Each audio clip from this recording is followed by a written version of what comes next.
जो गलतियां हो गई उनके लिए मैं क्षमा मांगता हूँ। हे प्रभु यीशु, आपने कहा मत्ती का सुसमाचार अध्याय 6 पद संख्या 33 तुम सबसे पहले ईश्वर के राज्य और उसकी धार्मिकता की खोज करो बाकी की चीजें तुम्हें यूं ही मिल जाएंगी। हालेलुया। स्तोत्रकार कहता है मुझसे मांगो और मैं तुम्हें सभी राष्ट्रों का अधिपति तथा समस्त पृथ्वी का स्वामी बना दूंगा। आमीन। हालेलुया। हालेलुया। हे प्रभु यीशु, मेरी जुबान को शुद्ध कर, मेरी आंखों को शुद्ध कर, मेरे होठों को शुद्ध कर, मेरे कानों को शुद्ध कर, मेरे शरीर को शुद्ध कर, जिससे कि मैं तेरा नाम सिमर सकूं, तेरी बंदगी कर सकूं, आराधना कर सकूं। आइए पवित्र आत्मा मुझ पर अधिकार लीजिए, मुझे आशीष दीजिए, चंगाई प्रदान कीजिए। हालेलुया। हालेलुया। हालेलुया। हालेलुया। दोनों हाथों को प्रभु की ओर बढ़ाएं। आत्मा की हुजूरी में इस वक्त अपने आप को महसूस करें। वो प्रभु अपनी आत्मा को आप पर और मुझ पर भेजे, क्योंकि वचन कहता है जब तक पवित्र आत्मा तुम पर न उतर आए, तुम में से कोई भी ये नहीं कह सकता कि ईसा प्रभु है। तुम में से कोई ये नहीं कह सकता कि ईसा जिंदा है।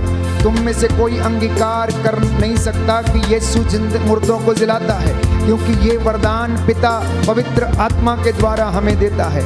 इसलिए पवित्र आत्मा की अगुवाई मांगे। आप इस वक्त जहां कहीं भी हैं, रास्ते में, यात्रा में, अपने घर में, अगर ये आप आराधना में भाग लेते, प्रार्थना सुनते हैं, तो प्रभु से प्रार्थना करना और आपका घर उसकी महिमा से भर जाए।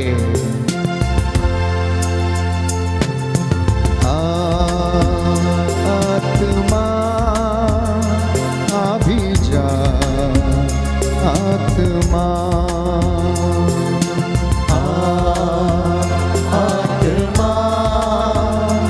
अभी जा, आत्मा। मेरा दिल तेरा घर है, इस घर में आत्मा। मेरा दिल तेरा घर है, इस घर में आत्मा। विश्वास के साथ आत्मा अभी जा, आत्मा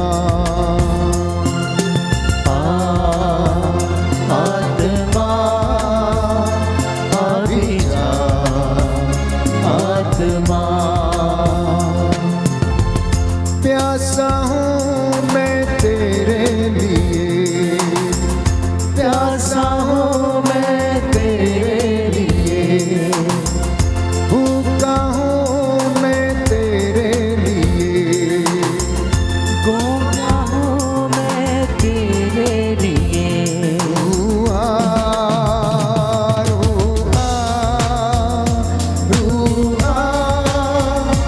अभी जा,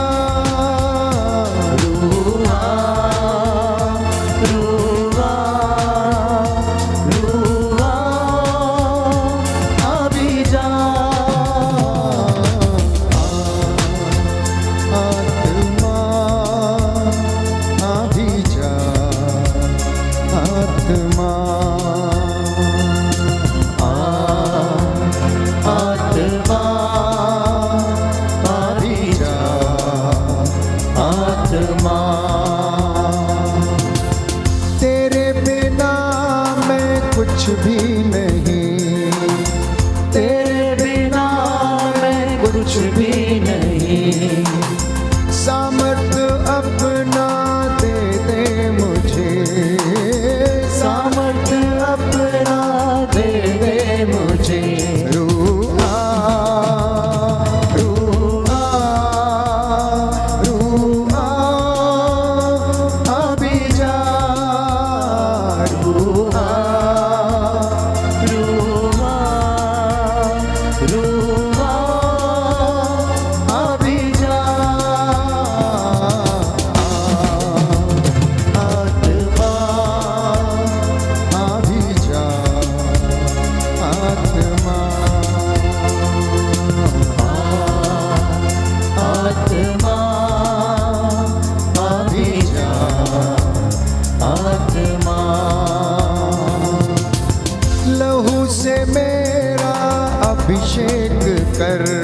के साथ। लहू से मेरा अभिषेक थैंक यू कर। जीसस। अग्नि से मुझको तू शुद्ध कर, अग्नि से मुझको तू शुद्ध कर। रूह आ, रूह आ, रूह आ, अभी जा, रूह आ, रूह आ, रूह आ, अभी जा, रूह आ, रूह आ, रूह आ, अभी जा, रूह आ, रूह आ, रूह आ, अभी जा। आत्मा अभी जा, आत्मा आत्मा अभी जा, आत्मा अभी जा, आत्मा अभी जा, आत्मा। अपना मन प्रभु की ओर लगाएं, शरीर में बैठ जाएं, आत्मा में प्रभु के साथ रहें, वचन सुनने के लिए अपने कानों को खोलें। उसका पवित्र आत्मा आप पर अधिकार लिए हुए है, उसका सानिध्य आपको घेरे हुए है। प्यारे भाई प्यारी बहन, ये सुंदर मौका है जब प्रभु हमसे बातें करता है और वो हमें अपनी शिक्षा प्रदान करता है वचन के द्वारा, अपने दासों के द्वारा वो बोलता है। प्यारे भाई प्यारी बहन, इसलिए प्रभु का वचन सुनने के लिए अपने कान, अपना हृदय, अपना मन खोलें, शुद्ध हो जाएं। आज का दिन प्रभु ने बनाया है, आज का दिन पवित्र दिन है। जो इस समय में से चोरी करता है वो प्रभु के समय से चोरी करता है, याद रखना। जो परमेश्वर के दिन से परमेश्वर का समय चुराता है वो परमेश्वर के घर से चोरी करता है। ये मेरा वचन नहीं, ये बाइबल हमें बताती ही है कि प्रभु का दिन पवित्र रखो। इसलिए परमेश्वर ने 6 दिन हमें काम करने के लिए दिए, 7वां दिन हमें बैठकर हजूरी में आकर प्रभु का नाम सिमरने के लिए, उसका धन्यवाद करने के लिए ये दिन दिया। वचन पर मनन चिंतन करने के लिए अपने पुत्रों, अपनी पुत्रियों को, अपने नाती पोतों को ये संहिता सिखाने का आदेश प्रभु ने दिया और वो प्रभु के दिन में होना अनिवार्य है। इसलिए जितने भी लोग इस वचन को सुनते आज, वो सब के सब आनंदित होंगे, आशीष प्राप्त करेंगे। पवित्र आत्मा आपसे बातें करेगा, आपको शब्द देगा, आपके जीवन की तमाम परेशानियों को, समस्याओं को प्रभु दूर करेगा, क्योंकि उसका वचन जीवन देता है। वो कहता है मेरा वचन यूं ही वापस नहीं लौटता है, जैसे आसमान से बारिश नीचे पृथ्वी पर गिरती है, धरती को गीला किए बिना नहीं लौटती, वैसे ही मेरा वचन है। मेरे वचन की एक मात्रा और एक बिंदु भी पूरा हुए बिना नहीं टलेगा। जो यहाँ से बोल दिया गया, प्रभु ने जो सुना दिया, वो आपके जीवन में पूरा होगा। बोलो आमीन। आमीन। हे प्रभु यीशु, हे प्रभु यीशु, आज के वचन के द्वारा, आज के वचन के द्वारा मेरा उद्धार हो जाए, मेरा उद्धार हो जाए, मेरे परिवार का उद्धार हो जाए, मेरे परिवार का उद्धार सभी हो जाए, बीमारों को चंगाई मिले, सभी बीमारों को चंगाई हे मिले। प्रभु यीशु, हे प्रभु यीशु, हमें जीवन की क्षण भंगुरता सिखा। हमें जीवन की क्षमता सिखा। हम तेरी आराधना करते हैं, हम तेरी आराधना तेरी करते महिमा गाते हैं। हैं, तेरी महिमा गाते हैं। हालेलुया। हालेलुया। भजन संहिता 90, भजन संहिता 90 पद संख्या 12। प्रभु का वचन कहता है हमें जीवन की क्षण भंगुरता सिखा। ये जीवन पानी के बुलबुले के जैसा है जो एक क्षण में समाप्त हो जाता है। कैसा है हमारा जीवन? पानी का बुलबुला। पानी का बुलबुला बच्चों को अक्सर आपने मेले में देखा होगा कि वो एक छोटी सी डिब्बी में सर्फ या कोई ऐसा लिक्विड घोलते हैं जिससे कि हवा में बलून की जैसी आकृतियां बनने लगती हैं और वो बनती हैं और तुरंत समाप्त हो जाती हैं। हमारा जीवन बाइबल कहती है कैसा है? पानी के बुलबुले की तरह है। एक और उदाहरण देता है कि मेरा और आपका जीवन घास के फूल के जैसा है। आपके घर में बहुत सारे फूल होंगे, सुबह को खिलते हैं, शाम को मुरझा जाते हैं और कुछ ही समय में उसके पत्ते झड़ जाते हैं। हमारा जीवन भी ऐसा ही है। ये बुलबुले के समान है, ये घास के पौधे के समान है जिसमें फूल खिलता है, सूरज का ताप लगने से मुरझा जाता। अब ये सूरज का ताप क्या है? हमारे जीवन की परेशानियां, कष्ट, दुख, एक्सीडेंट्स, दुर्घटनाएं, ये सब ताप है प्यारे भाइयों और बहनों। जो हम अपने जीवन में कुकर्म करते हैं उनके द्वारा श्राप हमारे जीवन में लग जाते हैं और प्यारे भाइयों और बहनों वो हमारे जीवन को नष्ट कर देते हैं। कुछ लोग इस जीवन का आनंद ले ही नहीं पाते हैं। मैंने आपसे बार बार कहा, बहुत सारे लोग इस जीवन का आनंद लेना चाहते हैं लेकिन ले ही नहीं पा रहे हैं। आप मुझे बताइए कि आप कितने खुश हैं? आप मुझे बताएं कि आप कितने आनंदित हैं? आप मुझे बताएं कि कितने लोग ऐसे हैं जो चिंताओं से परे हैं, जिनके जीवन में चिंता नहीं, कष्ट नहीं, कोई भी ऐसा बहुत कम लोग, इक्का दुक्का कोई मिल गया जिसने आध्यात्मिक जीवन में और प्रभु में विश्वास दृढ़ किया है तो वो कह सकता है कि मैं संपन्न हूं, मैं ईश्वर में आनंद मनाता हूं। आगे लिखता है, मनुष्य क्या करता है? रात में सोता है तो सोता ही रह जाता है। कुछ लोग रात में सोते हैं तो सुबह देखते ही नहीं, वो सोए के सोए रह जाते हैं। और कुछ लोग जो उठते हैं वो दिन में प्यारे भाइयों और बहनों अपना काम करते रहते हैं और अचानक जीवन में कभी ऐसा क्षण आता है, हृदयाघात हो जाता है, नस बंद हो जाती है, हृदय बंद हो जाता, धड़कन बंद हो जाती, बेहोश हो जाते हैं और वहीं पर गिर जाते हैं। जीवन समाप्त, पानी का बुलबुला। इसलिए एक सुंदर गीत हम गाते थे, यीशु का नाम सुखदाई, भजन कर भाई, ये जीवन 2 दिन का।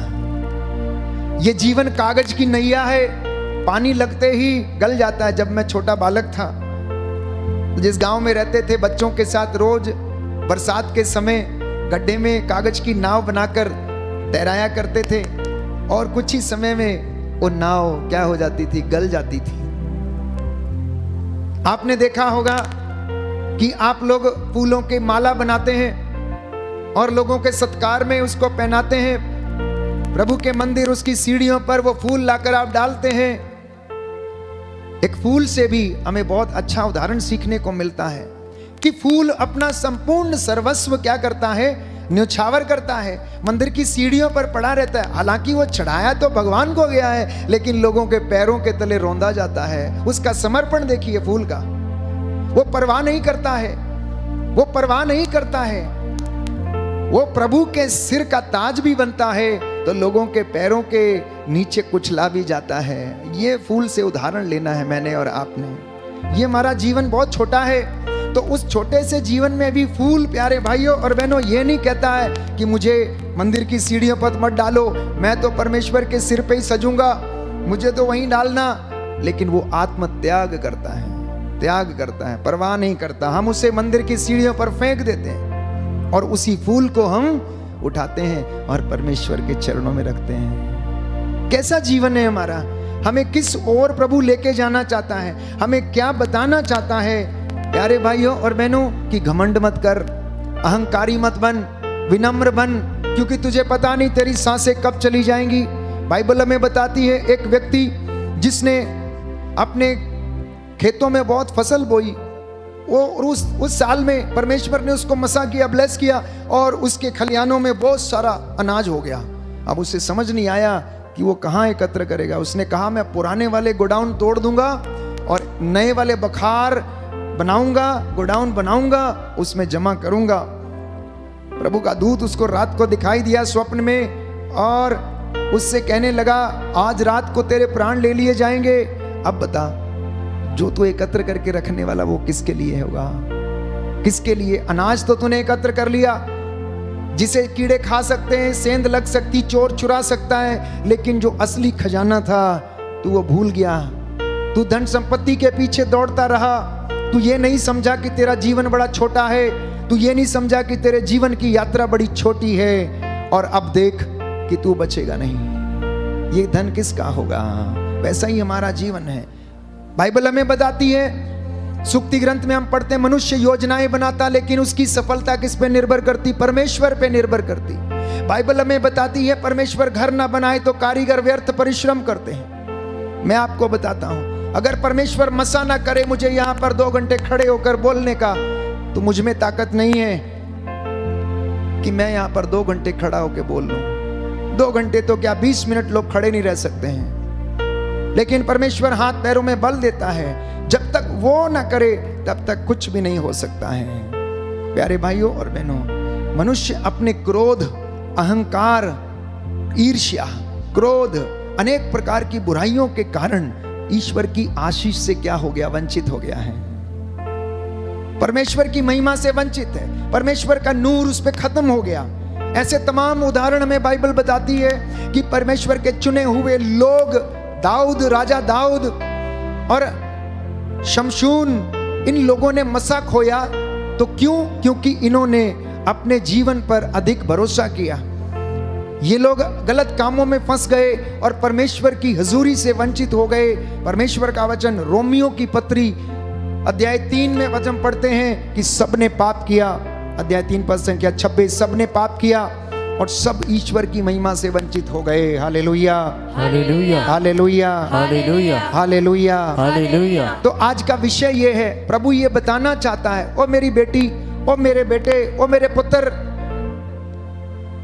जीवन बहुत छोटा है। जीवन बहुत छोटा है। प्रभु इसलिए आपसे बातें करना चाहता है और आपको जीवन की क्षण भंगुरता सिखाना चाहता है। क्षण भंगुरता मतलब shortness of life, shortness of life. और शॉर्टनेस ऑफ लाइफ का उदाहरण बाइबल हमें क्या बताती है? स्तोत्रकार कहता है ये पानी का बुलबुला है, ये घास का फूल है, ये कागज की नैया है, ये फूलों की माला के जैसे है जो तुरंत सूरज का ताप लगने से मुरझा जाता है। प्रवक्ता ग्रंथ अध्याय 10 पद संख्या 10। मैं कोशिश करता हूं आपको बाइबल से ही शिक्षा देने की, क्योंकि मेरे वचनों में ताकत नहीं, जो परमेश्वर वचन देता है उन वचनों में ताकत है और वो वचन आपके जीवन में काम करते हैं। मैं समझता हूं कि आज प्रभु अपने इस दास की वाणी को सच प्रमाणित करेगा और बहुत सारे लोगों का हृदय परिवर्तित होगा। बोलो आमीन, आमीन, हालेलुया, हालेलुया। हे प्रभु यीशु, हे प्रभु यीशु, मैं इन वचनों को ग्रहण करता हूँ। मैं इन वचनों को ग्रहण करता आपके हूँ। वचन के द्वारा आपके वचन के द्वारा मेरे जीवन में, मेरे परिवार में, मेरे परिवार में उद्धार आ जाए, उद्धार आ जाए, शांति आ जाए, शांति आ जाए, चंगाई आ जाए, चंगाई आ जाए। आमीन, आमीन। सुनिए ध्यान से बाइबल क्या कहती है। प्रवक्ता ग्रंथ अध्याय 10 पद संख्या 10, याद करिएगा, इसको लिख के रखिएगा। आप अहंकार करना भूल जाएंगे। You will stop feeling proud of your self. लिखा है, ओ मिट्टी और राख के पुतले, तू घमंड क्यों करता है? जीवित रहते भी तेरी अंतड़ियों में कीड़े हैं। बाइबल बता रही है, सुनिए ध्यान से, जो अहंकारी हैं, घमंड करते हैं, अपने जीवन में कभी ना कभी, हमारे जीवन में हो ही जाता है, चाहे वो पैसे के जोर पर हो, अपने गुणों के जोर पर हो, या किसी ऐसी चीज के बदौलत हमारे जीवन में थोड़ा सा घमंड आ ही जाता है, स्वार्थ आ ही जाता है। तो बाइबल हमें चेतावनी देना चाहती है, ओ मिट्टी के पुतले, याद कर, तू घमंड क्यों करता है? क्योंकि जीते जागते तेरी अंतड़ियों में कीड़े हैं। जीते जागते तेरी अंतड़ियों में भी कीड़े हैं। अन्यथा ये कीड़े कहां से आते हैं मुझे बताइए आप। जब हमारा शरीर 6 फुट नीचे गड्ढे में जाता है तो वो सड़ने गलने लगता है, तो कीड़े कहीं बाहर से नहीं अंदर से ही निकलते हैं और शरीर को पूरा खा लेते हैं। हमारे शरीर में कुछ अच्छे कीटाणु हैं तो कुछ बुरे कीटाणु हैं। अच्छे कीटाणु हमारे भोजन को डाइजेस्ट करने में हमें क्या करते हैं? सहायता करते हैं। इसके लिए हमें प्रोबायोटिक्स का इस्तेमाल करना पड़ता है। प्रोबायोटिक्स, डॉक्टर आपका डाइजेशन अच्छा नहीं है तो आपको प्रोबायोटिक्स देगा ताकि आपके शरीर में आपकी पाचन क्रिया अच्छी हो जाए। वैसे ही आध्यात्मिक जीवन के लिए प्रोबायोटिक्स प्रभु का वचन है प्यारे भाइयों और बहनों, ताकि आप उसे चबा चबा कर खाएं और वो आपको डाइजेस्ट हो जाए, आत्मसात हो जाए, आप चरितार्थ करें, एग्जीक्यूट करें और आप वचन के अनुसार अपने कदम उठाकर चलें। आपको ये भोजन पच जाए, क्योंकि ये भोजन बड़ा कठोर भोजन है। प्रभु का दास जो वचन सुनाता है, प्रभु ने जो वचन सुनाया, लोगों ने कहा ये वचन हम कैसे ग्रहण कर सकते हैं, ये तो बड़े कठोर वचन हैं, हम क्या करें, हम कैसे करें, ये हमारे बस में नहीं है। और बहुत सारे लोगों ने विश्वास छोड़ दिया। लेकिन बहुत सारे लोग जो विश्वास से भर चुके थे, प्यारे भाइयों और बहनों, वो प्रभु के पीछे आ गए। तो ये शरीर जिसके लिए हम इतना प्रयास करते हैं, इसे सुंदर रखने के लिए, इसे सुडौल रखने के लिए, इसकी देखभाल करते हैं, ये तो कीड़ों का भोजन है। ये तो कीड़ों का भोजन है। ये तो आग के हवाले कर दिया जाएगा, जो जलकर राख हो जाएगा, भस्म हो जाएगी। ये तो शरीर जिसके लिए आप और मैं इतना प्रयास करते हैं, ये किसका भोजन है? कीड़ों का भोजन है। ये कीड़ों का भोजन है। इसलिए शायद कुछ कीड़े हमें देखकर खुश होते होंगे, वाह बेटा कोई बात नहीं, जरा बॉडी अच्छी बना के लाना, अच्छे मसल्स बना के लाना, जरा गोरा चिट्टा होके आना बढ़िया से, क्योंकि याद कर आना तो तुझे मेरे पास ही है। धरती भी देखकर लोगों को ये कहती होगी, हाँ हाँ कर ला कमांड जिन्ना करना, कोई नहीं अजय तुरिया फिरना इधर उधर, आना ते मेरे कोल ही आ, आना ते मेरे कोल ही आ, तेरा खड्डा तैयार करके मैं रखा होया, चिंता ना कर दूं। ये बातें हमारे जीवन को, हमारे हृदय को क्या करती हैं? कुरेदती हैं। हो सकता है इनसे हमें ठेस पहुंचे, लेकिन ठेस पहुंचने की बात नहीं, जीवन की क्षणभंगुरता को इस याद करने की बात है। प्रभु का वचन सुनकर प्यारे भाइयों और बहनों, हमें उसके वचनों का पालन करने की आवश्यकता है। तो आज प्रभु आपको सिखा रहा है, यह जीवन बहुत छोटा है। आपके जीवन की यात्रा हो सकता है 20 बरस की हो सकता है 30 की हो सकता है 40 की हो सकता है किसी की 70 की हो या 80 की हो या 90 की भी होगी। बाइबल के अनुसार अगर बीमार हैं तो 60 साल, अगर स्वस्थ हैं तो 80 साल, बाकी के ऊपर के जितने साल मिलते हैं वो बोनस के साल। बाकी के 80 वर्ष के बाद का जीवन बाइबल हमें यह बताती है कि वो आपको बोनस का जीवन है। बोलो आमीन आमीन। और वो बोनस का जीवन लेना है तो जैसे मूसा बुढ़ा हो गया लेकिन उसके आंखों की रोशनी, वचन कहता धुंधली नहीं हुई, उसे ये बोनस दिया गया था। परमेश्वर ने उसे पुरस्कार दिया उसकी धार्मिकता के कारण, उसकी ईमानदारी और वफादारी के कारण, क्योंकि वो रोज नित्य प्रतिदिन उसकी हुजूरी में जाता, उससे बातें करता था, फेस टू फेस उससे बातें किया करता था, और जब उसे देखता था तो पर्दा डाल लेता था। ये प्यारे भाइयों और बहनों, प्रभु ने उसे बोनस में क्या दिया? जब हम नौकरी से रिटायर होते हैं तो ग्रेचुइटी मिलती है, उसके बाद पेंशन मिलने लगती है, तो परमेश्वर ने उसे पुरस्कार देकर भेजा। वचन कहता है मूसा बुढ़ा हो चला था लेकिन उसके आंखों की रोशनी खत्म नहीं हुई थी। ये मसा था, प्रभु के ऊपर उसका नूर छाया हुआ था। लिखा है वचन में, जब वो मूसा परमेश्वर से जब बातें करके पहाड़ से नीचे आता था तो उसका चेहरा लाल सुर्ख होता था। लोग उसको देखकर डरते थे कि मूसा को क्या हो गया है, ये कौन सी चीज, कौन सा नूर अपने चेहरे पर लगा के आया, और उससे डर के दूर भाग जाते थे। ये मेरे वचन नहीं, बाइबल के वचन। अगर आप खोलकर पढ़ेंगे वचन, निर्गमन ग्रंथ, विधि विवरण ग्रंथ, प्यारे भाइयों और बहनों, ये वाक्य हमें प्रभु बताता है और बाइबल हमें बताती। इसलिए जब आपका घर इबादत से भर जाता है, जब आपके घर में नाम सिमरा जाता है, जब आपके घर में उसके नाम का जप होता है, जब आप उसके वचन को पढ़ने लगते हैं, जब आप परमेश्वर से बातें करने लगते हैं, जब उसकी उपस्थिति का अनुभव करने लगते हैं, तो आपके चेहरे भी, उन पर भी नूर चमकेगा। ये झुर्रियों से भरे नहीं होंगे, ये चिंताओं की रेखा से भरे नहीं होंगे, वो आपके ऊपर अपनी रूह का मस्सा प्रदान करेगा। मैंने खुद अनुभव किया है, मैंने देखा है, जितने भी लोग उपवास में, प्रार्थना में और प्रभु के साथ जीवन बिताते हैं, उनके चेहरे पर शिकन तक नहीं होती, वो नूर से भरे हुए होते हैं, उनके चेहरे चमकते हैं। उन्हें किसी रूस पाउडर लगाने की आवश्यकता नहीं, उन्हें किसी फेशियल की आवश्यकता नहीं। प्यारे भाइयों और बहनों, उन पर आत्मा का नूर छाया होता है, जैसा कि मूसा पर छाया रहता है। क्योंकि उन्हें पता था कि उनकी प्राथमिकता क्या है, उन्हें पता था कि परमेश्वर से उनका रिश्ता क्या है, उन्हें पता था कि परमेश्वर से किस तरह से उन्हें चार्ज होना है। इसलिए प्रभु चाहता है कि आप जीवन की क्षणभंगुरता को देखें, समझें, जीवन को आप समझें। इसलिए आज कई लोग अपने जीवन में घमंड के कारण हार चुके हैं और बाइबल बार बार यही बताती है, बाइबल बार बार यही बताती है, उसने दीनहीन को कूड़े से उठाया और धनवान बनाया। हम एक व्यक्ति के विषय में पढ़ते हैं जिसका नाम लाजरस था। वो धनी व्यक्ति के घर के गेट के ऊपर पड़ा रहता था। धनी व्यक्ति बैंगनी कपड़े पहनकर भोजन करता, दावतें उड़ाता, और ये लाचार गेट पर पड़ा रहता, उसे भोजन भी नहीं मिलता, उसके शरीर पर फोड़े थे और वचन कहता उसके फोड़ों को कुत्ते आकर थे। वो दीनहीन था, वो दरिद्र हो गया था।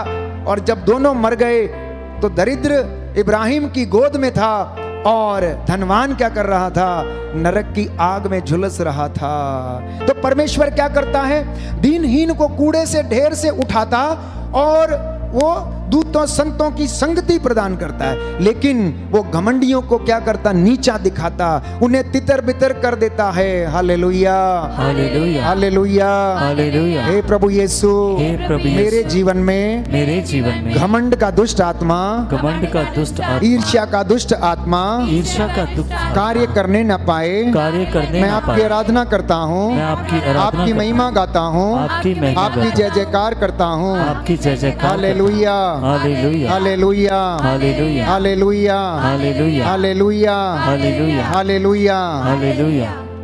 हमारे जीवन में मैंने कहा कभी ना कभी घमंड आ जाता हो सकता है। किसी दंपत्ति को अपने बच्चों का घमंड हो जाए, वो दूसरों के बच्चों को तुच्छ समझें, विशेष तौर पर दूसरों की बेटियों को तुच्छ समझते हैं, अपनी बेटी को कुछ नहीं कहेंगे। हो सकता है संपत्ति का घमंड हो, धन दौलत ज्यादा हो गई या लॉटरी लग गई तो अब इंसान को इंसान नहीं समझता है। वो छोटे व्यक्ति के साथ बैठ नहीं सकता है, उनके साथ चाय तक पीना पसंद नहीं करता है। हो सकता है दौलत का घमंड हो सकता है आपके पास एक अच्छी गाड़ी है तो उसका घमंड होगा, हो सकता है आपको एक बहुत बड़ा पद मिल गया है तो उसके ऊपर आप घमंड करते हो। आज घरों में किसी ना किसी वजह से झगड़ा अगर है तो इन्हीं कारणों से है। भाइयों भाइयों में जमीनी विवाद है, क्यों? अहंकार के कारण। मैं छोटा नहीं होना चाहता हूं, एक एक इंच के कारण सर कलम कर दिए जाते हैं। छोटी सी दीवार जो घर में है वो पूरे जीवन में कलेश का कारण बन जाती है। पिछले दिनों हमने अखबार में पढ़ा, रुद्रपुर शहर में एक भाई ने दूसरे भाई का कत्ल कर दिया क्योंकि खेतों में मेड़ का विवाद था। बस बंदूक चला दी और मर गया। आज वो भाई जेल में है। हम लोग समझते नहीं कि शैतान हमें किस तरह से नष्ट करना चाहता है। भाई को भी मरवा दिया, खुद को भी जेल में डलवा दिया, जाओ भाई सड़ो। अंतिम दिन तक तुम चक्की पीसते रहोगे, दांत पीसते रहोगे, जब तक तुम कौड़ी कौड़ी हिसाब ना चुका दो। मत्ती का सुसमाचार कहता है, प्रभु यीशु ने कहा तुझे अपनी हर निकम्मी बात का और काम का हिसाब देना पड़ेगा, इसलिए अब तू बैठ और उसका हिसाब चुकता कर। एक और उदाहरण प्रभु हमें देता है कि एक व्यक्ति जो अपने नौकरों से लेखा लेना चाहता था, जब वो लेखा ले रहा था तो उसका एक कर्जदार जो बहुत बड़ा था, लाखों रुपए का कर्जदार निकला। उसने अनुनय विनय किया तो उसने क्षमा कर दिया, लेकिन ये आदमी बाहर गया, गेट से बाहर निकला। उसका एक सहयोगी जिसने इस व्यक्ति से केवल 100 दिनार का कर्ज लिया था, उसका गला पकड़ लिया, कहता है मेरा कर्ज चुका दो। और जब वो अनुनय विनय करता तो उसने नहीं दिया, तो प्यारे भाइयों और बहनों, वो उसे उठवाकर बंदी गृह में डालता है। राजा को पता लगता है तो वो इस व्यक्ति पर क्रोध करता है और उसे कहता है जैसे तुझे क्षमा किया गया तू भी क्षमा कर देता, जैसे तुझे माफी मिली थी वैसे तू भी माफ कर सकता था। क्योंकि तूने ऐसा नहीं किया, नौकरों से कहता अब इसे उठाकर बंदी गृह में डाल दो, जब तक ये कौड़ी कौड़ी ना चुका दे तब तक इसे बाहर मत लाना। Hallelujah, hallelujah, hallelujah, hallelujah, hallelujah, hallelujah. हे प्रभु यीशु, हे प्रभु यीशु, इन वचनों के द्वारा मुझे शांति का संदेश, शांति का संदेश, चंगाई का संदेश, चंगाई का संदेश प्रदान कीजिए, प्रदान कीजिए। आमीन, आमीन। आज परिवारों में झगड़े हैं, जमीन को लेकर झगड़े हैं, जमीन मेरी है, जमीन तेरी है, ये मेरा है, वो मेरी है, इसको छूना मत, इसको हाथ मत लगाना, मेरे आंगन में से होकर निकलना मत, मेरी दीवार फांद कर मत आना, इस गेट से मत आना, देखो मेरे इधर से मत जाना, वहां से मत जाना। हर प्रकार की बातें, इनकी वजह से परिवारों में झगड़े हैं। प्यारे भाइयों और बहनों, कुरिन्थियों के लिखते हुए संत पौलुस अध्याय 4 पद संख्या 7 में कहता, बाइबल हमें बताती है ऐसा क्यों, इंसान ऐसा क्यों करता है। इसका जवाब बाइबल हमें देती है कि आपके पास है क्या जो आपको दिया ना गया हो। आपके पास है क्या जो आपको दिया ना गया हो, तो फिर आप घमंड क्यों करते हैं। यदि आपको सब कुछ दान में मिला है तो इस पर गर्व क्यों करते हो, इस पर गर्व क्यों करते हो। आपको जो दान मिला है जीवन का, वो भी दान में दिया गया है आपको। हम पैदा हो गए हैं, ये किसी की हिम्मत नहीं थी हमें पैदा कर ले। अगर माँ बाप की हिम्मत होती हमें पैदा कर लेता तो स्त्रियां बांझ ना होती, दंपति निसंतान नहीं होते। आज इतनी रिक्वेस्ट आती है संतान के वरदान के लिए, अगर इनमें हिम्मत होती तो प्यारे भाइयों और बहनों ये लोग संतान पैदा कर सकते थे। लेकिन ये जीवन तो हमें दान में मिला है, ये परमेश्वर ने माता पिता को वरदान स्वरूप दिया है। तो वचन ये कहता है, बाइबल हमें बताती है कि जब सब कुछ आपको दान में मिला है, आपकी सांसें, आपका शरीर, आपका जीवन, आपकी संतान, आपके खेत खलिहान, तो प्यारे भाई और बहनों गर्व क्यों करते हो, गर्व क्यों करते हो। तुम तो ऐसा गर्व करते हो मानो ये आपको ना दिया गया हो, आपने कमाया हो, आपने कमाया हो। और इंसान पूरे जीवन भर तेरा मेरा करते करते जिंदगी बिता देता है और ऐसे ही चला जाता है, ऐसे ही चला जाता है। तो कई लोग धनी बनने के लिए मेहनत करते हैं और कई लोग परमेश्वर में धनी बनने के लिए प्रयासरत हैं। प्रभु दोनों को देखता है। तो सुंदर उदाहरण है प्यारे भाई और बहनों सुसमाचार में, जो धनी बनने के लिए मेहनत करता है परंतु आत्मा के लिए मेहनत नहीं करता, प्रभु उसे क्या करता है, क्या कहता है, मूर्ख कहता है। और मैंने आपको उदाहरण दिया, वो धनी बनने के लिए करता रहा, मेहनत करता रहा, खूब मेहनत करी, लेकिन आत्मा में धनी नहीं था, परमेश्वर में धनी नहीं बनना चाहा उसने। इसलिए प्रभु का वचन कहता है कि मनुष्य अपनी आत्मा के सिवा ईश्वर को दे ही क्या सकता है। उसके पास है क्या जो आप साथ में लेकर जाओगे, मुझे ये बताइए। हम तो नंगे माता के गर्भ से आए थे, नंगे ही वापस जाएंगे। मरते समय हमारे शरीर पर जो कफन पहनाया जाता, वस्त्र पहनाया जाता है, उसमें तो प्रथा के अनुसार जेब भी नहीं लगा सकते जिसमें आप कुछ डाल कर लेके चले जाएं। अगर कुछ जाएगा आपके साथ में, प्रिय बहनों, प्रिय भाइयों, प्रिय बच्चों, बुजुर्गों, तो वो है आपकी आत्मा, क्योंकि शरीर नश्वर है, आत्मा अजर है, आत्मा अमर है। आत्मा परमेश्वर से आई और उसकी जगह वहीं पर, उसे वहीं पर जाना है। आज इस बात को समझ लें, ये परमेश्वर मुझसे और आपसे, पूरी दुनिया से जितने लोग ये वचन सुनते हैं, सुनेंगे, आपसे बातें करता है। आपको ना अपने पद का, ना अपने शरीर का, ना अपनी संतान का कोई घमंड करने की आवश्यकता नहीं है। जो किसी भी तरह से धन एकत्र करता है, उसका लाभ उठाना चाहता है, वो उसे खो देगा। प्रज्ञा ग्रंथ अध्याय 15 पद संख्या 10 और 12, book of wisdom chapter 15 verse 10 to 12। मूर्ख है वो व्यक्ति जो इस जीवन को मेला समझता है। कुछ लोग कहते हैं खाओ पियो ऐश करो, कल तो मर जाना है, कोई बात नहीं, जीवन की गाड़ी रुकने वाली है, कहीं ना कहीं रुक जाएगी। बाइबल क्या बताती है? मूर्ख है वो व्यक्ति जो इस जीवन को मेला समझता है। याद रखिए भाई, वचन याद करना, बुक ऑफ विजडम प्रज्ञा ग्रंथ अध्याय 15 पद संख्या 10 और 12। मूर्ख है वो व्यक्ति जो इस दुनिया को, इस जीवन को मेला समझता है। ये दुनिया प्यारे भाइयों और बहनों मेला नहीं है, मेले के जैसे आचरण नहीं करना। वहां पर हर प्रकार के लोग रहते हैं, हर प्रकार के व्यक्ति वहां पर आते हैं। जुआ खेलने वाले भी रहते हैं, सर्कस वाले भी रहते हैं, जोकर भी रहते हैं, ईमानदार भी हैं वहां पर, घूमने फिरने वाले भी, अच्छे भी हैं, बुरे भी हैं, हर प्रकार के। लेकिन आपकी प्राथमिकता क्या है? याकूब अपने पत्र अध्याय 4 पद संख्या 5 में लिखता है, क्या आप समझते हैं कि धर्म ग्रंथ अकारण कहता है कि ईश्वर ने जिस आत्मा का हम में समावेश किया है वह उसको अपने लिए चाहता है। बहुत बड़ी बात है इस वचन में कि परमेश्वर ने जो आत्मा हमारे शरीर में डाला, जो रूह उसने प्राण वायु के रूप में आदम के नथुनों में फूंक दी और उसके अंदर चली गई, धर्म ग्रंथ अकारण कहता है कि वो आत्मा ईश्वर आपसे वापस चाहता है। वो आत्मा ईश्वर आपसे वापस चाहता है।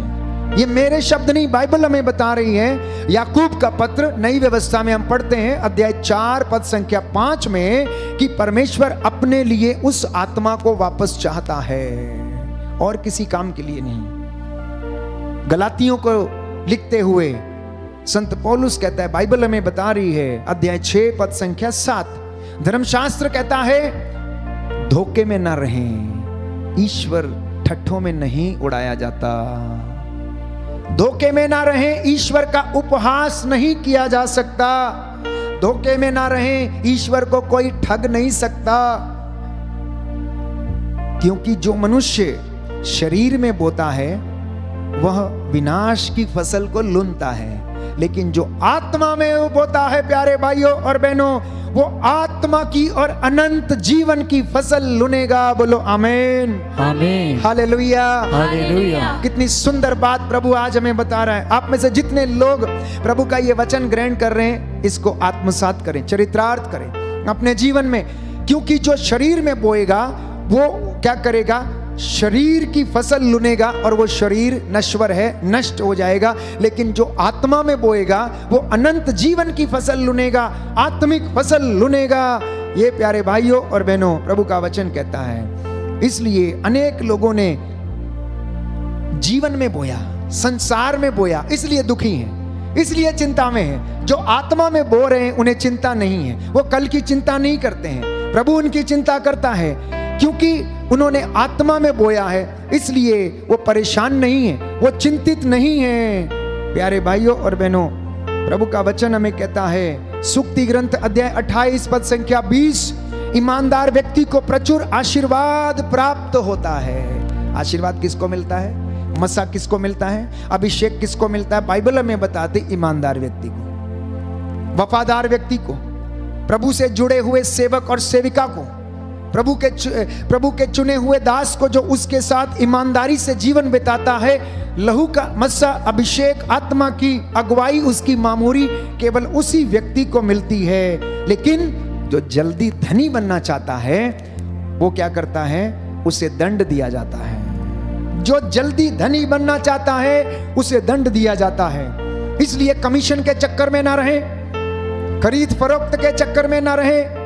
आप लोग किसी प्रकार का ऐसा लाभ ना उठाएं जो दूसरे के जीवन को दबाकर, दूसरे की जमीन या किसी चीज पर कब्जा करके आप उसे लूटें और दरिद्र का भोजन आप छीन कर आप खा लें। हो सकता है अगर आप कभी कमीशन लेते हो तो इस गरीब से, जिसने प्यारे भाइयों और बहनों, जिसके घर में खाने को रोटी तक ना हो, सोने के लिए पलंग तक ना हो, पहनने के लिए कपड़ा तक ना हो, और उसे वो घूस देना पड़ता है, उसे वो कमीशन देना पड़ता है। वो दरिद्र का भोजन है, उसके 2 जून की रोटी है।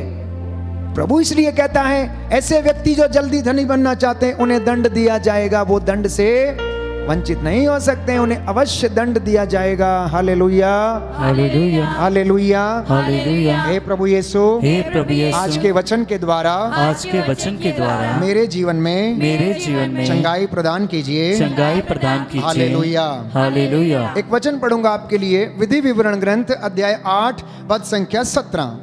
विधि विवरण ग्रंथ अध्याय 8 पद संख्या 17, 16 से पढ़ेंगे। उसने तुम लोगों को इस मरुभूमि में मन्ना खिलाया जिसे तुम्हारे पूर्वज नहीं जानते थे। उसने तुम लोगों का घमंड तोड़ने के लिए और तुम्हारी परीक्षा लेने के लिए ऐसा किया था, जिससे आगे चलकर तुम्हारा कल्याण हो। तुम लोग अपने मन में यह मत कहो कि हमने अपने सामर्थ्य और बाहुबल से यह संपत्ति एकत्र कर ली है, ऐसा कुछ नहीं है। तुमने अपने बाहुबल से नहीं, परंतु परमेश्वर का मस्सा ग्रहण करके तुम ऐसा करने में समर्थ हुए हो। इसलिए प्यारे भाई और बहनों, आइए प्रभु का शुक्रिया अदा करें। एक बहन हमारे बीच में है जो अमृतसर से इसलिए आई है कि वो आराधना के दौरान जो प्रभु ने उसके जीवन में चमत्कार किए हैं, वो अपनी गवाही देने के लिए अमृतसर से चलकर यहाँ पर आई हैं। ये आश्चर्य की बात थी, मुझे भी पता नहीं था। भाई सतविंदर जिनसे उन्होंने संपर्क किया, वो उनके साथ आज प्रभु के इस मंदिर में पहुंची, प्रभु की हुजूरी में अमृतसर से चलकर यहाँ पर पहुंची ताकि वो आप लोगों के सामने अपनी गवाही दे सके और प्रभु की आशीष को ग्रहण कर पाए और आप लोगों के विश्वास बढ़ जाए। प्यारे भाइयों और बहनों, इससे पहले कि बहन गवाही दे, हमें गीत गाएंगे और प्रभु की स्तुति करेंगे और उसकी महिमा करेंगे। Hallelujah, hallelujah, hallelujah, hallelujah. Yeshu की स्तुति हो, यीशु की स्तुति, यीशु को धन्यवाद, यीशु को धन्यवाद, यीशु की आराधना हो, यीशु की आराधना हो, यीशु की महिमा हो, यीशु की महिमा हो, यीशु को धन्यवाद, यीशु को हे धन्यवाद। प्रभु यीशु, हे प्रभु यीशु, आपका वचन कहता है, आपका वचन कहता है, थके मांदे थके और मांदे बोझ से दबे हुए लोगों, और बोझ से दबे हुए तुम लोगों, सब के सब मेरे पास आओ, तुम सबके सब मेरे मैं पास तुम्हें आओ, विश्राम दूंगा। मैं तुम्हें विश्राम दूंगा। Hallelujah, hallelujah, hallelujah, hallelujah, hallelujah, hallelujah, hallelujah, hallelujah, hallelujah, hallelujah, hallelujah, hallelujah, hallelujah. Hallelujah. इस गीत को गाएंगे, छू मुझे जैसा भी हूँ। हमने कल संध्या के समय भी इसे गाया था। प्रियजनों, इस गीत को हम गाएं और प्रभु से कहना, प्रभु मैं जैसा भी हूँ, मेरे जीवन से हर प्रकार की बुराई, हर प्रकार की गंदगी, अशुद्धता दूर कर और मुझे आशीष प्रदान कर। मैं तेरे चरणों में आया हूँ।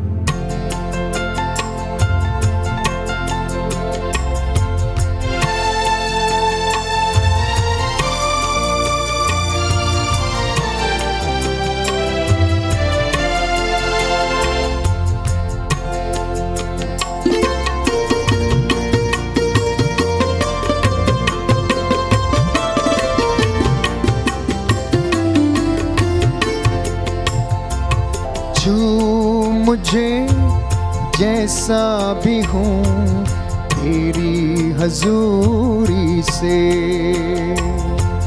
छू मुझे जैसा भी हूँ तेरी हजूरी से भर मुझे मेरे मसीह अपनी मामूरी से,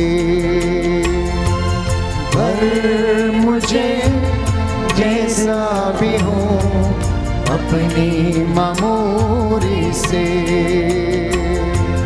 छू यीशु, छू छू यीशु, छू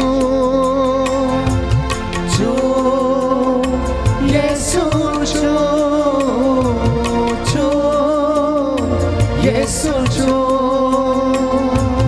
छू मुझे जैसा भी हूँ। दोनों हाथों को सीने पर लगाएं, हजूरी से प्रभु से कहें, प्रभु मुझे स्पर्श कर। छू मुझे जैसा भी हूँ अपनी हजूरी से, चंगा कर दे अपने हाथ से, यीशु चंगा कर दे, चंगा कर दे अपने हाथ से, यीशु चंगा कर दे, यीशु चंगा कर दे, यीशु चंगा कर दे।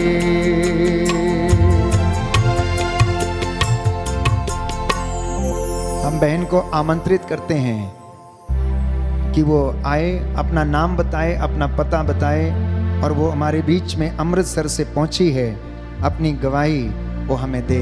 इस वक्त हम प्रभु की उपस्थिति में हैं, हम प्रभु की हजूरी में इस गवाही को स्वीकार करें। Praise the Lord. जय यीशु की सबको। मेरा नाम करमवीर है मैं पंजाब से हूँ। अमृतसर का एक छोटा सा गांव है पोमावडाला, वहाँ से हूँ। और मैं यहाँ खुदा के इस पवित्र भवन में खुदा के और आप सबके समक्ष अपनी गवाही देना चाहती हूँ कि कैसे खुदा ने मेरे जीवन में मेरे लिए कार्य किया। मैं बताना चाहूँगी कि मुझे एलर्जिक एस्थमा का मतलब दमा का बहुत ही ज़्यादा गंभीर रोग था। नॉर्मल जो उसका लेवल होता है वो 64 होता है, सिर्फ 64। और जब मेरा चेकअप हुआ, मेरी रिपोर्ट्स आई तो 6 और 4 की जगह वहाँ 6000 था। और डॉक्टर्स इतने हैरान थे कि नॉर्मल लोगों को इतना अस्थमा यानी कि दमा की प्रॉब्लम हो ही नहीं सकती। और मार्च पिछले साल की बात है, मुझे अभी भी याद है वो 3 रातें। उन 3 रातों में मैं सो नहीं पाई। मुझे ऐसा लग ही नहीं रहा था कि मेरे अंदर सांस जा रही है। इतनी ज़्यादा दिक्कत, इतनी ज़्यादा परेशानी। लेकिन फिर भी उस वक्त मैंने अपना विश्वास नहीं कमज़ोर किया। मैं सिर्फ और सिर्फ एक वचन, एक वाक्य बोलती रही, माई क्राइस्ट इज़ विद मी, मेरा खुदा मेरे साथ है। और वो 3 रातें मैंने बहुत मुश्किल से निकाली, वो 3 दिन। और उसके बाद मैं चलने के लायक हो पाई। फिर मैंने खुदा से कहा, खुदा अगर मैंने कोई गलती की है तो मुझे क्षमा कर। मैंने ऐसा क्या पाप किया है कि मुझे इतनी बड़ी सज़ा दे रहा है। और वचन सिखाता है जो खुदा के लोग होते हैं उन्हें मुश्किलों से हमेशा ही गुजरना पड़ता है, लेकिन खुदा क्या देखता है कि हम उन मुश्किलों के बावजूद भी उसके साथ कितने वफादार हैं। और मुझे अभी तक याद है पिछले साल मार्च और इस साल जनवरी में मैं ठीक हो पाई। 9 महीने तक मैं उस दिक्कत, उस परेशानी के साथ जूझती रही, लेकिन कभी मैंने खुदा से ये नहीं कहा कि तूने मुझे ये दिक्कत दी है, मैं तुझे नहीं मानूँ। मैंने कभी ये नहीं कहा। जनवरी में मुझे आज भी याद है, जिस दिन मैं ठीक हुई थी उस दिन मेरा जन्मदिन था। और मेरे पापा ने ये शुरू से, तो ये मेरे बहुत ही गहरे दिल की बात है जो मैंने आज तक किसी को नहीं बोली, कि मैं खुदा को जब भी दुआ करती हूँ, मैंने कभी उसे खुदा नहीं कहा, मैं हमेशा उसे पापा कहती हूँ। और उस दिन संडे वाला दिन था, उस दिन मंडे था, सोमवार, उससे पहले संडे था। और सतविंदर भाई जिनके साथ मैं कांटेक्ट में थी, मैं एक दिन पहले बहुत निराश थी, तो मैंने भाई को कॉल की। भाई उस वक्त चर्च में थे और हमारे जो फादर हैं रेवरेंड फादर अशोक, वो रुद्रपुर में थे उस वक्त। तो ये हुआ कि उन्होंने उस वक्त मेरे लिए दुआ की और अगले ही दिन मैं ठीक हो गई। और मैं आज भी ये मानती हूँ कि ये मेरे पापा ने मुझे गिफ्ट दिया है। और खुदा ने वो 9 महीने तक मेरा भरोसा जो था, मेरा भरोसा परखा और मुझे आशीष दी। उसके बाद RIE क्षेत्रीय संस्था है अजमेर में, मेरी बहुत ख्वाहिश थी कि मैं वहाँ जाके अपना BA B.Ed का कोर्स करूँ। और इत्तेफाक देखिए, जिस दिन उस संस्था के फॉर्म भरने के लिए निकले वो था गुड फ्राइडे का दिन। तो मैं इतनी खुश थी, इतनी ज़्यादा खुश थी, मैंने बहुत उत्साह और विश्वास के साथ वो फॉर्म भरे कि आज गुड फ्राइडे है, मेरी सिलेक्शन ज़रूर होगी। लेकिन खुदा के जो लोग होते हैं, शैतान हमेशा उनके साथ कोई ना कोई गलत काम करता है, लेकिन चिंता मत कीजिए, वो ज़्यादा कुछ नहीं कर पाता। यही हुआ, मेरा नाम सिलेक्टेड लिस्ट में ना आकर वेट लिस्टिंग में आ गया, लेकिन शैतान ज़्यादा कुछ नहीं कर पाया, बस वो एक लिस्ट से नाम हटा के दूसरी में ही कर पाया। फिर मैंने सतविंदर भाई को कॉल किया और फिर उन्होंने फादर अशोक से मेरे लिए दुआ करवाई। और थोड़े दिन के बाद जब वेट लिस्ट फाइनल हुई तो मैं कहूँ चमत्कार तरीके से मेरा नाम उसमें था, कोई सीट नहीं थी, चमत्कार तरीके से खुदा ने मेरे लिए उसमें जगह बनाई। आमीन, आमीन, हालेलुया, हालेलुया, हालेलुया। मेरी राइट किडनी में पथरी हो गई और यकीन मानिए 2 दिन में वो पथरी ठीक हो गई, सिर्फ और सिर्फ दुआ के कारण। आमीन। हालेलुया। हालेलुया। और मैंने सोचा, मैं एक सिख फैमिली से हूँ और मेरी पूरी फैमिली में मैं एक अकेली हूँ जो मसीह को मानती हूँ। फिर भी जो पंजाब का माहौल है, जो मैंने देखा हुआ है, अगर ऐसा कुछ होता है तो सबसे पहली चीज़ जो वहाँ के माँ बाप करते हैं, घर से निकालना, बेदखली। लेकिन खुदा का वचन कहता है, अगर मैंने तुम्हें स्वतंत्र किया है तो तुम स्वतंत्र हो, तुम्हारे ऊपर कोई और राज नहीं करेगा। और यही मैं पंजाब में अपनी एक सिख फैमिली में एक अकेली मसीह को मानने वाली, और मेरे घर के लोगों को, मेरे परिवार जनों को इससे कोई आपत्ति नहीं है। शायद आप लोगों को जो सब शुरू से ही मसीह में हैं ये बात इतनी बड़ी ना लगे, लेकिन एक सिख होने के नाते, वो भी पंजाब जैसे राज्य में रहकर मसीह को मानना, और खुदा ने उनके दिलों में काम किया कि इसे मानने दो। वो खुद नहीं मानते लेकिन वो मुझे कभी नहीं रोकते। अभी कल मैंने सोचा था और खुदा की दया से वो पूरा भी हुआ। मैं कल सुबह वैक्सीन लगा के निकली, कोविड की वैक्सीन, इंजेक्शन लिया और ट्रेन में बैठ गई। शाम को रात तक इतना ज़्यादा फीवर, इतनी कमज़ोरी, मेरे हाथ पैर काम नहीं कर रहे, इतनी ज़्यादा कमज़ोरी कि मुझे नींद तक नहीं आ रही थी। लेकिन खुदा के ऊपर विश्वास, मैंने दुआ चालू रखी। सतविंदर भाई को कॉल किया, उन्होंने दुआ की, और सुबह तक ट्रेन से जब मैं उतरी तो कोई बुखार नहीं, और सुबह उतर के जल्दी जल्दी तैयार होके मैं मिसा देखना चाहती थी। पता नहीं खुदा की क्या मर्जी थी, शायद वो अगली बार भी बुलाना चाहता है, शायद इसीलिए इस बार नहीं दिखाई। तो लेकिन यहाँ आ पाई, और मेरी बहुत इच्छा थी कि मैं यहाँ आके फादर जी के सामने जो उन्होंने मेरे लिए दुआ की, और मेरा खुदा या मेरे पापा जिन्होंने मेरे लिए इतना सब कुछ किया, उनके पवित्र भवन में उनकी महिमा करते हुए उनकी गवाही दे सकूं, अपनी गवाही दे सकूं। अंत में मैं यही कहना चाहूँगी, जो खुदा के लोग होते हैं, दिक्कतें और परेशानियाँ बहुत होती हैं। जो खुदा हमारे अंदर परखता है वो है कि हम धैर्य कितना रख सकते हैं। ब्लेसिंग्स, आशीष का प्रचार सभी करते हैं। हमारे लिए ये ज़रूरी है कि चाहे मुश्किलें हों या जो भी हालात हों, खुदा ने कहा है मैं मौत तक तुम्हारे साथ रहूँगा। इसका मतलब मौत तो आना तय है, ज़रूरी क्या है? उसका साथ। और उसी के साथ ने मुझे उन 3 दिनों जहाँ मुझे मेरी मौत दिखी भी नहीं, मुझे पूरा भरोसा था, सांस आए ना आए मैं मरूंगी नहीं। 9 महीने तक मेरा विश्वास परखा गया, और वो खुदा की ही दया थी कि मैं उस विश्वास में खड़ी रही। तो प्यारे भाइयों और बहनों, ज़रूरी ये होता है कि हम खुदा के साथ हमेशा खड़े रहें, उसके साथ वफादार रहें।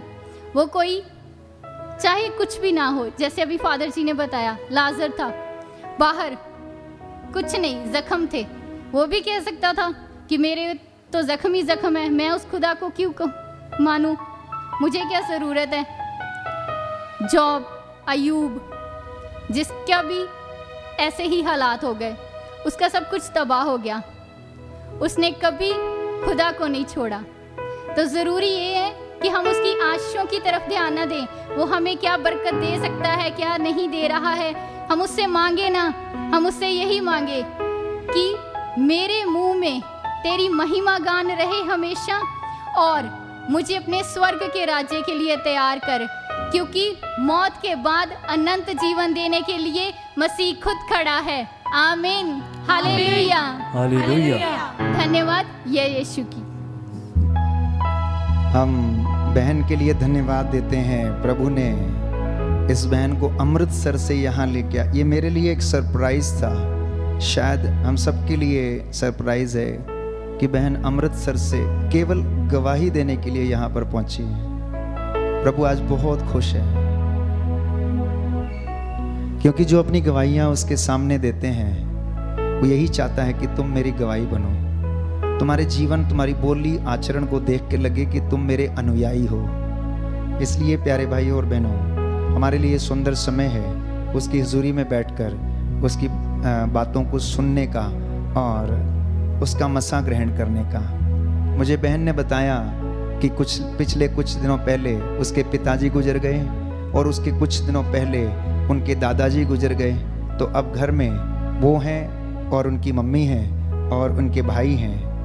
तो सारा दारोमदार उनकी मम्मी के कंधों पर है और आर्थिक जिम्मेदारियां इस बहन के कंधों के ऊपर हैं। हम इनके लिए प्रार्थना करेंगे। मैंने पूछा, कब से आप प्रभु को जानती हैं? तो कहने लगी, जब मैं छोटी थी, स्कूल में पढ़ती थी, तो मैं छोटी क्लास में, 5वीं क्लास में, शायद 5वीं क्लास में, वहाँ पर टीचर तालीम के दौरान या नैतिक शिक्षा के दौरान या अन्य किसी बात पर यीशु की चर्चा किया करते थे, जीसस क्राइस्ट की चर्चा किया करते थे। तो उनके विषय में सुनना इन्हें बहुत पसंद था। बचपन से ही क्रिश्चियनिटी के प्रति इनको प्यार था और जो उनके कार्यकलाप थे उनके प्रति प्यार था, और वो प्यार प्रज्वलित हो गया, वो दिया बन गया, और ऐसा दिया बन गया कि आप लोगों को एक रास्ता दिखाने वाला चमकता हुआ, जलता हुआ दिया बन गया। और प्रभु ने उसका इस्तेमाल संत एड्रियन चर्च की इस पुलपिट से किया कि वो आज हमारे बहुत सारे जो व्यूवर्स हैं इस वक्त ऑनलाइन प्रार्थना में हैं, इस YouTube चैनल के माध्यम से आप उनकी गवाही को सुने, प्रभु का शुक्रिया करें और उसको धन्य कहें और आशीष ग्रहण करें। आइए हम प्रभु की स्तुति करते हुए उसकी महिमा के लिए इस गीत को गाएं और आशीष चंगाई को हम ग्रहण करें।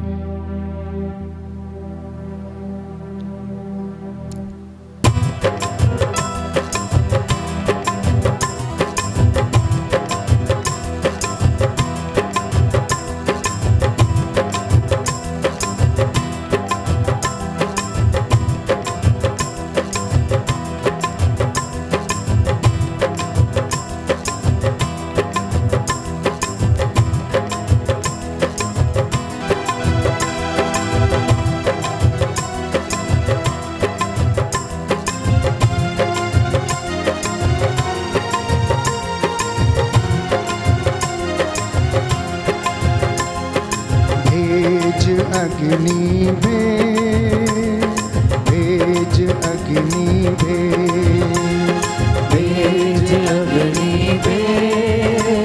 भेज अग्नि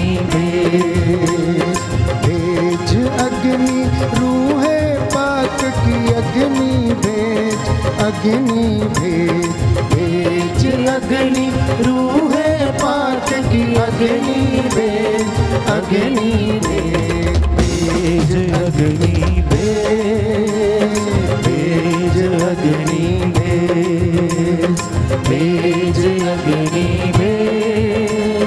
भेज अग्नि खड़े हो जाइए। भेज अग्नि भेज अग्नि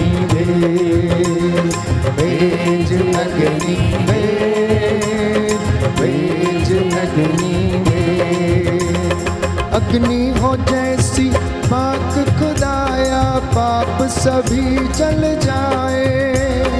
अग्नि हो ऐसी पाक खुदाया, पाप सभी जल जाए। सोना जैसे भट्टी में ढलता, वैसे हम ढल जाए। सोना जैसे भट्टी में ढलता, वैसे हम ढल जाए। वैसे हम ढल जाए, वैसे हम ढल जाए। जोर से।